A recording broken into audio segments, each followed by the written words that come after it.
ખેરાલુ અને વડનગર નગરપાલિકાની મતગણતરી શરૂ કરી દેવામાં આવી છે। ખેરાલુ નગરપાલિકાની વોર્ડ 6ના 24 સભ્યોની ચૂંટણી હતી। વડનગરમાં પણ ચૂંટણીની મતગણતરી શરૂ કરી દેવામાં આવી છે।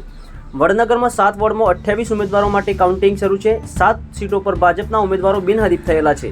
મોલીપુર તાલુકા સીટનું પણ કામકાજ હાથ ધરાયું છે।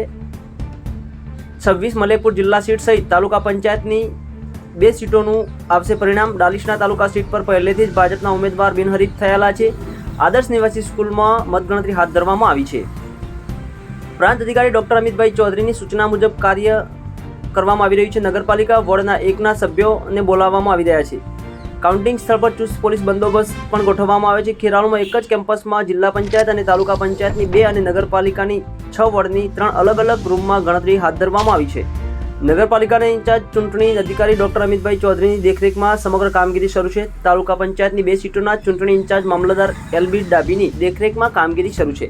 પંચાયતના ચૂંટણી અધિકારી ડેપ્યુટી ડીડી મેડમની દેખરેખમાં સમગ્ર કામગીરી શરૂ છે। ઉમેદવારોના ટેકેદારો સહિત એજન્ટોની હાજરી કેટલાક ઉમેદવારોએ મોડી રાત્રે ડીજે સાઉન્ડ સિસ્ટમના પણ ઓર્ડર આપી દીધા છે। ત્યારે કેમ્પસ બહાર ગુલાલ વેચાણ કરનારની લારીઓ પણ ગોઠવાઈ છે। ખેરાલુ પીઆઈ દરજીની ટીમે ચુસ્ત પોલીસ બંદોબસ્ત પણ ગોઠવ્યો છે।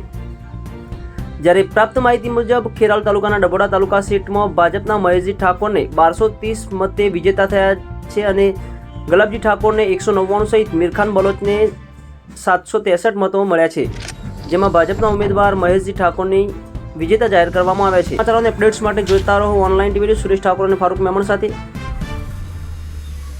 યુટ્યુબમાં સબસ્ક્રાઇબ કરો, ફેસબુકમાં ફોલો કરો અને ઇન્સ્ટાગ્રામમાં અમને ફોલો કરવાનું ભૂલશો નહીં।